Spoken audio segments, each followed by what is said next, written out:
میرا نام علی ہے۔ بچپن میں جب بھی گرمیوں یا سردیوں کی چھٹیاں ہوتی تھی تو میں خالہ کے گھر چھٹیاں گزارنے جاتا تھا، کیونکہ میرے نانا نانی حیات نہیں تھے اور میرے کوئی ماموں بھی نہیں تھے۔ میری امی اور خالہ بس دو ہی بہنیں تھی، اسی لیے میں چھٹیاں گزارنے اپنی خالہ کے گھر آ جاتا تھا۔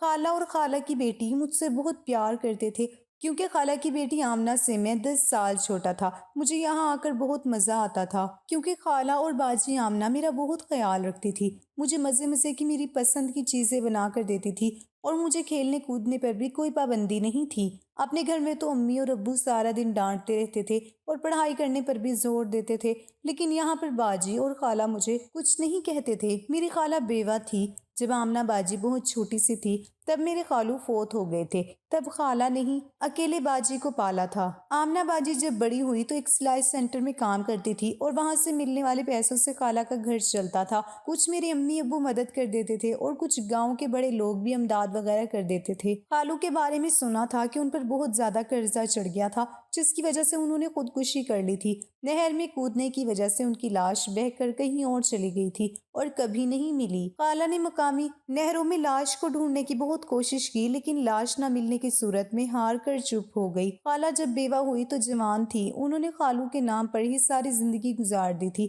اور دوسری شادی نہیں کی۔ لیکن اب میں کافی بڑا اور سمجھدار ہو گیا تھا۔ میں ابھی اس عمر میں تھا کہ جب لڑکے کچھ پوشیدہ چیزیں جاننے کے بارے میں متجسس ہوتے ہیں۔ میں جب سے یہاں آیا تھا، رات کو کچھ عجیب و غریب آوازیں سنتا تھا۔ کبھی ایسا لگتا کہ کوئی آپس میں باتیں کر رہا ہے، اور کبھی کچھ آوازیں ایسی عجیب ہوتی کہ اس کو میں نے پہلے کبھی نہیں سنا تھا۔ میں خوف زدہ ہو کر اپنے بستر میں چھپ جاتا اور زور سے آنکھیں بند کر لیتا، لیکن ایک دن میں نے ہمت کر کے صحن میں لگا بلب جلا دیا۔ اس کی روشنی جیسے ہی سامنے والے کمرے تک پہنچی، میں یہ دیکھ کر حیران ہو گیا کہ میری خالہ کسی غیر مرد کے ساتھ موجود تھی۔ مجھے اپنی خالہ کو اس حالت میں دیکھ کر بہت شوق لگا، کیونکہ ان کا جو میرا رشتہ تھا وہ بہت پاکیزہ اور مقدس تھا۔ میں سوچ بھی نہیں سکتا تھا کہ میری ماں جیسی خالہ بد کردار نکلیں گی۔ ہاں، میں مانتا ہوں کہ وہ بہت چھوٹی عمر میں بیوہ ہو گئی تھی اور انہوں نے بڑی مشکل سے وقت گزارا ہوگا، لیکن جب اتنا وقت گزار لیا تو اب بھی وہ خود کو سنبھال لیتی۔ لیکن انہوں نے اپنے جذبوں کے آگے ہار مان لی اور اپنے آپ کو ایک غیر مرد کے حوالے کر دیا۔ میں سوچ بھی نہیں سکتا تھا کہ خالہ میری اور باجی کی موجودگی میں بھی یہ سب کریں گی۔ یہ سب دیکھ کر میرے رونگٹے کھڑے ہو گئے تھے۔ مجھے دیکھتے ہی ان کے چہرے کا رنگ بھی بدل گیا اور انہوں نے فوراً ہی اپنے وجود کو چادر میں چھپایا تھا۔ مجھے سمجھ نہیں آ رہا تھا کہ میری جوان جہاں خالہ کو یہ کیا ہو گیا ہے جو وہ اس قدر بے حیائی پر اتر آئی ہیں۔ ان کے انداز تو مجھے پہلے ہی مشکوک معلوم ہوتے تھے، لیکن آج جو کچھ میں نے دیکھا اسے دیکھ کر مجھے یقین ہو گیا کہ میری خالہ کا کردار ٹھیک نہیں ہے۔ آدھی رات کو ایک بیوہ عورت کیسے اپنے ہی کمرے میں ایک مرد کے ساتھ، میرے لیے تو یہ سوچنا ہی ممکن نہیں تھا۔ سارا دن جو عورت گاؤں میں گھونگھٹ ڈال کر نکلا کرتی تھی، آدھی رات کو وہ اپنے ہی کمرے میں کسی غیر مرد کے ساتھ کیا کر رہی تھی، یہ سوچ کر ہی مجھے شرم آ رہی تھی کہ شوہر کے مرنے کے بعد خالہ سے اپنی جوانی سنبھالی نہیں گئی۔ جوان بیٹی کے ہوتے ہوئے بھی وہ ساری حدود پار کر گئی تھی۔ خالہ بھری جوانی میں بیوہ ہو گئی تھی۔ خالہ کی گود میں بیوگی کے وقت آمنہ باجی ہی تھی۔ میری خالہ شادی ہو کر گاؤں آئی تھی، لیکن بیوگی کے بعد بھی انہوں نے گاؤں کی زمین نہیں چھوڑی تھی۔ کئی دفعہ میری اماں نے انہیں شہر آنے کے لیے کہا تھا، لیکن خالہ کو تو گاؤں سے ہی محبت ہو گئی تھی، اور اس محبت کی وجہ مجھے آج تک سمجھ نہیں آئی تھی۔ انہیں محبت گاؤں سے نہیں بلکہ گاؤں والے سے تھی، اور میں جان گیا تھا کہ اس کے بغیر خالہ کے لیے رات گزارنا ممکن ہی نہیں۔ میری خالہ صرف میری پیدائش کے وقت شہر آئی تھی، کیونکہ میری پیدائش سے کچھ مہینے پہلے ہی اماں کی طبیعت بہت زیادہ خراب ہو گئی تھی، اور خالہ کچھ مہینے شہر رہ کر میری پیدائش کے بعد ہی گاؤں واپس آئی تھی۔ اس لیے خالہ کو میرے سب بہن بھائیوں سے زیادہ مجھ سے محبت تھی۔ اماں اکثر ہی کہا کرتی تھی کہ اگر تیری پیدائش کے وقت میری بہن موجود نہ ہوتی تو نہ جانے کیا ہوتا۔ میری آمنہ باجی سے بھی بہت اچھی دوستی تھی۔ خالہ مجھ سے بہت محبت کرتی تھی، اس لیے میں جب بھی میرے اسکول کی چھٹیاں ہوتی، میں خالہ کے بلانے پر گاؤں رہنے کے لیے چلا آتا۔ مجھے شہر سے زیادہ گاؤں پسند تھا، کیونکہ یہاں مجھے کھیل کود سے کوئی نہیں روکتا تھا۔ سارا دن میں گاؤں کی گلیوں میں بچوں کے ساتھ کھیلتا اور شام کو تھکا ہارا گھر لوٹتا اور سو جاتا۔ اب مجھے خالہ کچھ عجیب سی لگنے لگی تھی۔ اکثر وہ مجھے اپنی گود میں بٹھا کر اس قدر پیار کرتی تھی کہ میں پریشان سا ہو جاتا۔ وہ مجھے کس کر پکڑے رکھتی اور میری لاکھ چھڑوانے پر بھی نہ چھوڑتی۔ اب میں پہلے کی طرح بچہ نہیں رہا تھا، بلکہ میرے اندر بھی یہ احساسات جنم لینے لگے تھے، اور مجھے خالہ کا یوں زبردستی میرے قریب آنا کچھ اچھا نہیں لگتا تھا۔ لیکن خالہ کبھی کبھی ہی ایسا کرتی تھی جب گھر پر کوئی نہیں ہوتا تھا، اسی لیے میں کوشش کرتا کہ ایسے وقت خالہ کے قریب ہی نہ جاؤں جب باجی گھر میں موجود نہ ہو۔ میں بھی سارے دوپہر گاؤں میں ہی کھیلتا تھا۔ کبھی کبھار خالہ مجھے ڈھونڈتی ہوئی میرے پاس آ جاتی اور کسی نہ کسی بہانے مجھے زبردستی گھر لے جاتی اور پھر مجھے پیار کرنے لگتی، حالانکہ انداز میں عجیب سی بے تابی ہوتی جس سے میرا دم گھٹنے لگتا۔ حالانکہ وہ 40 سال کی ہو رہی تھی لیکن اب تک وہ بالکل جوان اور خوبصورت تھی۔ خالہ کی پتلی سی کمر اور تیکھے نقوش بہت پرکشش معلوم ہوتے تھے۔ لگتا ہی نہیں تھا کہ وہ ایک بیوہ عورت ہے۔ صحیح بناؤ سنگھار کر کے میرے سامنے کھڑی ہو جاتی اور مجھ سے پوچھتی کہ بتا تیری خالہ کیسی لگ رہی ہے۔ پہلے پہل تو خالہ کی بات سن کر میں ان کی تعریف کر دیا کرتا تھا، لیکن اب انہیں اس طرح بغیر دوپٹے کے بناؤ سنگھار میں دیکھ کر میں نظریں چرا لیتا۔ خالہ کو میری جھکی نظروں کا احساس ہوتا تو وہ ہنس کر کہتی، ارے پاگل، خالہ سے بھی کوئی شرماتا ہے کیا؟ خالہ بھی بالکل ماں جیسی ہی ہوتی ہے، تیرے میرے درمیان بھلا کون سا پردہ ہے؟ بڑی ڈٹائی سے وہ میرے برابر میں آ کر بیٹھ جاتی اور مجھے اپنے سینے سے لگا کر چومنے لگتی۔ اس بار میں پورے 2 مہینے کے لیے گاؤں آیا تھا اور ہر گزرتے دن کے ساتھ خالہ کی حرکتیں عجیب ہوتی جا رہی تھی۔ مغرب ہوتے ہی ہر طرف اندھیرا پھیلنے لگ جاتا۔ میں کھیل کود کر خالہ کے گھر واپس آتا تو فوراً ہی ہمیں رات کا کھانا دے دیتی اور اس کے بعد سارے گھر میں اندھیرا ہی اندھیرا ہو جاتا اور ہم سب سونے کے لیے لیٹ جاتے۔ لیکن مجھے ہمیشہ سے ہی اندھیرے سے ڈر لگتا تھا، اس لیے مجھے جلدی نیند نہیں آتی تھی، جبکہ باجی تو فوراً سو جاتی تھی۔ جیسے ہی مجھے کچی پکی نیند آنے لگتی، کچھ عجیب سی آواز سے میری آنکھ کھل جاتی اور مجھے خوف سا محسوس ہوتا۔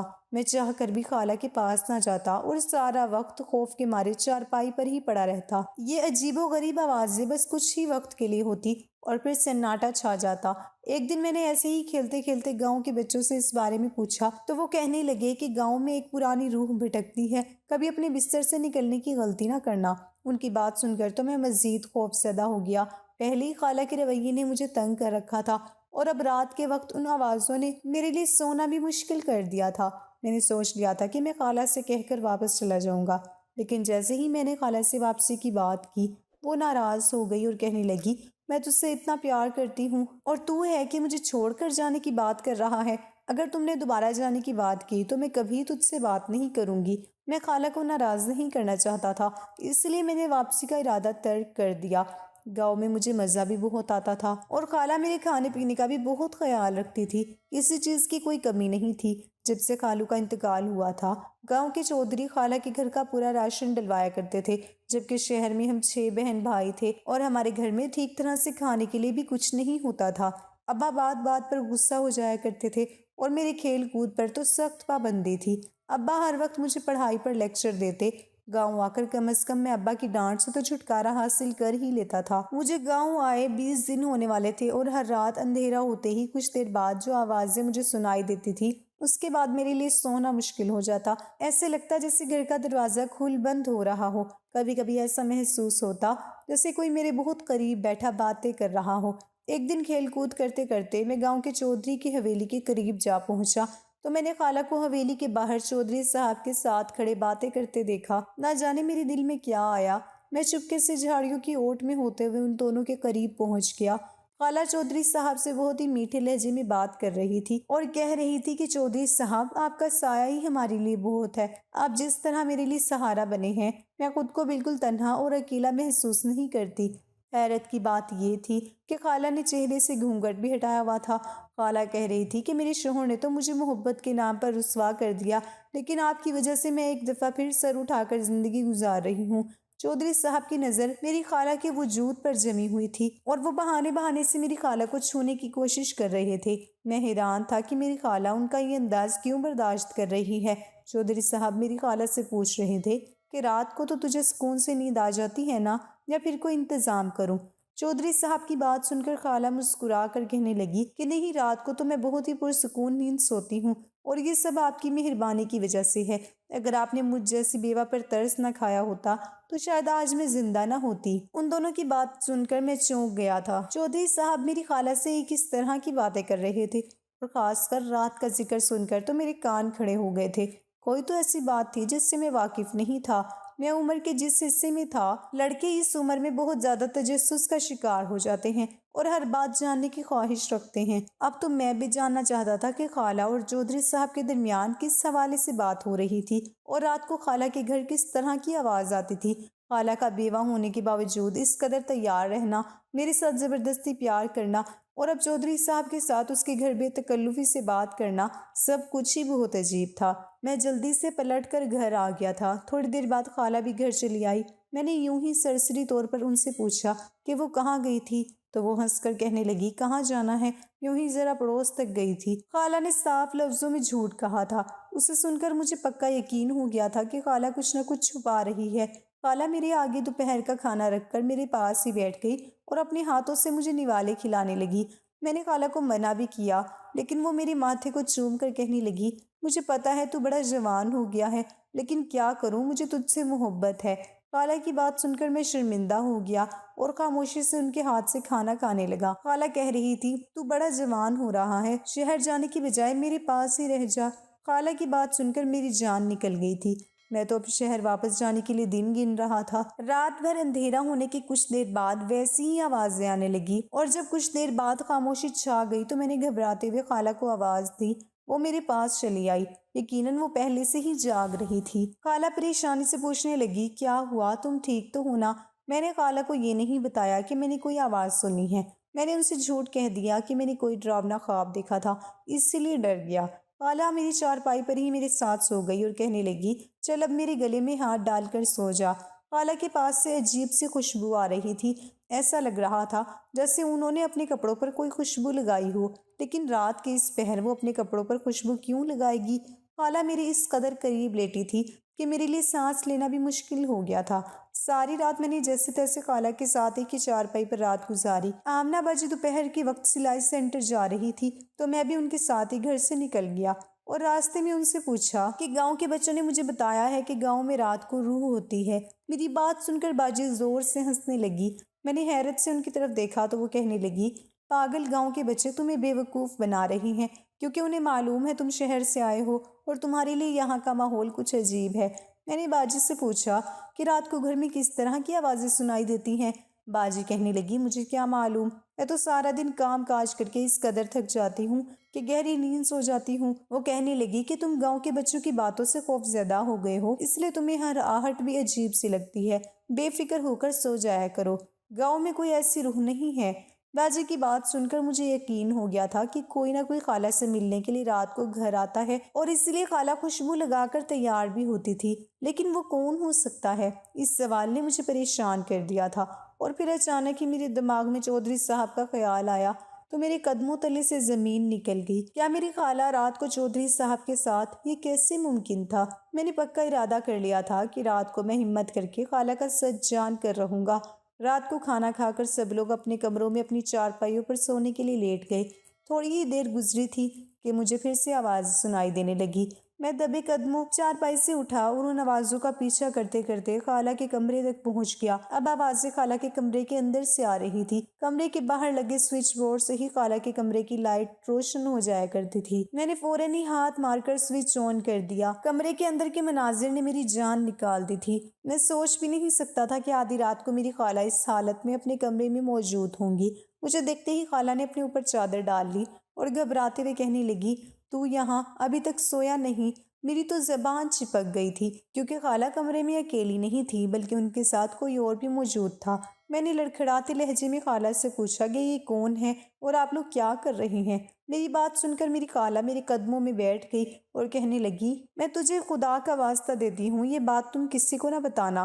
میں حیرت سے خالہ کو دیکھ رہا تھا جو مجھے خدا کا واسطہ دے کر خاموش رہنے کی بات کر رہی تھی، اور خود آدھی رات کو ایک غیر مرد کے ساتھ کیا کر رہی تھی۔ خالہ کہنے لگی میں تجھے سب کچھ بتا دوں گی، لیکن تم مجھ سے وعدہ کر کہ تو کسی کے آگے زبان نہیں کھولے گا اور سچ کو اپنے سینے میں دفن کر لے گا۔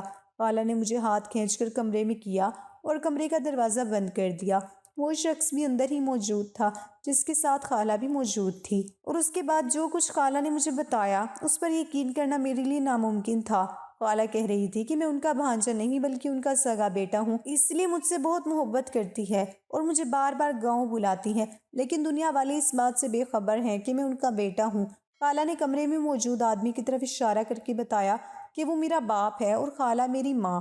میں نے تو اس آدمی کو پہلی دفعہ دیکھا تھا، پھر یہ میرا باپ کیسے ہو سکتا تھا اور خالہ میری ماں کیسے ہو سکتی تھی؟ مجھے کچھ بھی سمجھ نہیں آ رہا تھا کہ کیا سچ ہے اور کیا جھوٹ۔ اور پھر خالہ نے مجھے پوری کہانی سنائی۔ خالہ نے بتایا کہ انہوں نے اپنی پسند سے شادی طے کی تھی اور پھر وہ رخصت ہو کر خالو کے ساتھ ان کے آبائی گھر گاؤں آ گئی تھی۔ خالہ اور خالو ایک ساتھ بہت خوش تھے۔ خدا نے انہیں بیٹے اور بیٹی سے نوازا تھا۔ ان کی زندگی میں کوئی پریشانی نہیں تھی۔ پھر چودھری صاحب کی بری نظر ان کے رشتے کو کھا گئی۔ چودھری صاحب نے خالو کے ساتھ مل کر کوئی کاروبار شروع کیا اور جان بوجھ کر خالو کو پوری طرح ڈبا دیا۔ نہ صرف خالو کا سرمایہ ڈوب گیا تھا بلکہ وہ چودھری صاحب کے قرض دار بھی ہو گئے تھے۔ گاؤں کے کچھ اور لوگوں سے بھی خالو نے گھر کا خرچہ چلانے کے لیے قرضہ لیا اور پھر وہ اسے چکانے کے بھی قابل نہ رہے۔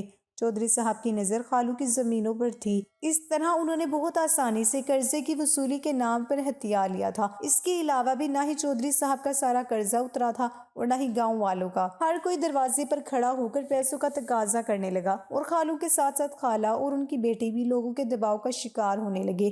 خالو کے پاس بیچنے کے لیے کچھ بھی نہ تھا لیکن لوگ ان کا پیچھا چھوڑنے کو تیار نہیں تھے۔ خالو نے نہر میں کود کر خودکشی کر لی۔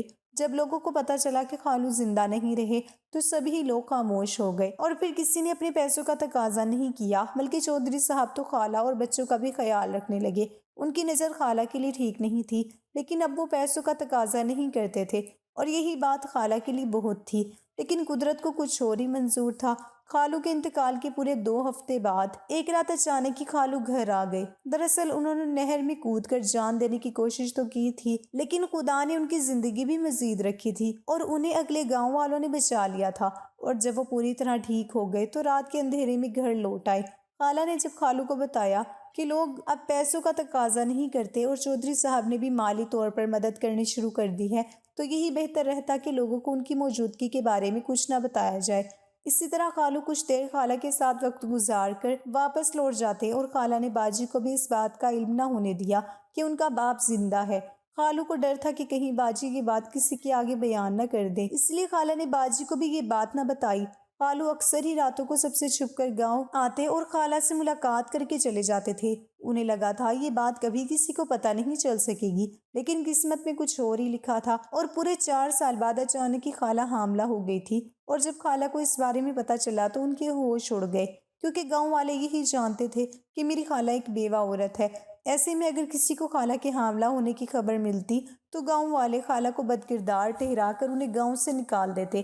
اس وقت آمنہ باجی بھی 12 سال کی ہو گئی تھی اور ایسے میں خالہ خود کو بدکردار نہیں کہلانا چاہتی تھی اور نہ ہی یہ چاہتی تھی کہ باجی کے جوان ہونے کے بعد اس کے رشتے میں کوئی مسئلہ ہو۔ اس لیے 3-4 مہینے گاؤں میں گزارنے کے بعد خالہ اماں کی بیماری کا بہانہ کر کے شہر چلی گئی اور سارا وقت وہیں گزار کر میری پیدائش کے بعد مجھے میری ماں یعنی اپنی بہن کی گود میں ڈال کر واپس آ گئی۔ وہ حالات سے مجبور تھی لیکن ان کی ممتا انہیں چین نہیں لینے دیتی تھی، اسی لیے وہ بہانے سے مجھے گاؤں بلوا لیتی اور جب موقع ملتا مجھے بے تحاشا پیار کرنے لگ جاتی۔ خالہ کہہ رہی تھی کہ میں ان کا چھوٹا اور اکلوتا بیٹا ہوں، لیکن یہ بات آج تک وہ کبھی کھل کر کہہ نہیں سکی۔ آج بھی خالو گاؤں والوں کے اور چودھری صاحب کے قرض دار ہیں، اور اگر یہ بات چودھری صاحب کو پتہ چلی کہ خالو زندہ ہے تو وہ ایک دفعہ پھر ہمارا جینا دوبر کر دیں گے۔ وہ شخص جو کمرے میں موجود تھا وہ خالہ کا شوہر یعنی میرے ابا تھے، اور یہ بات میرے لیے کسی قیامت سے کم نہ تھی کہ آج تک میں اپنے ماں باپ سے ہی انجان رہا تھا، کیونکہ خالہ کہہ رہی تھی کہ گاؤں کے چودھری صاحب اکثر ہی انہیں راستے میں مل جاتے ہیں اور عجیب طرح کے سوالات کرتے ہیں، لیکن خالہ کو مجبوراً انہیں برداشت کرنا پڑتا ہے۔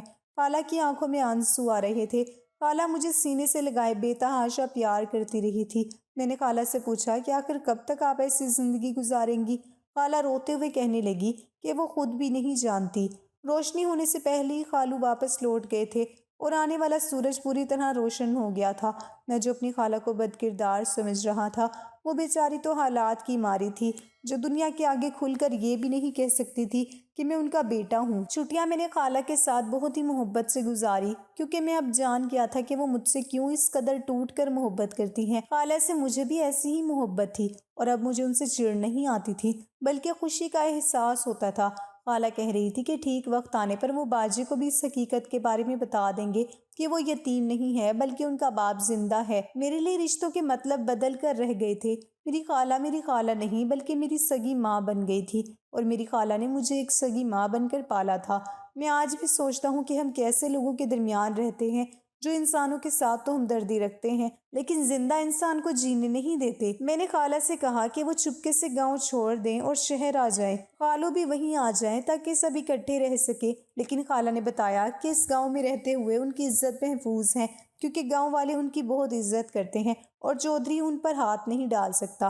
لیکن اگر وہ اس گاؤں سے باہر چلی گئی کسی اور شہر یا کسی اور گاؤں میں تو وہاں خالہ کو کوئی نہیں جانتا ہوگا اور چودھری ان پر حملہ کر سکتا ہے یا باجی یا خالہ کو نقصان پہنچا سکتا ہے۔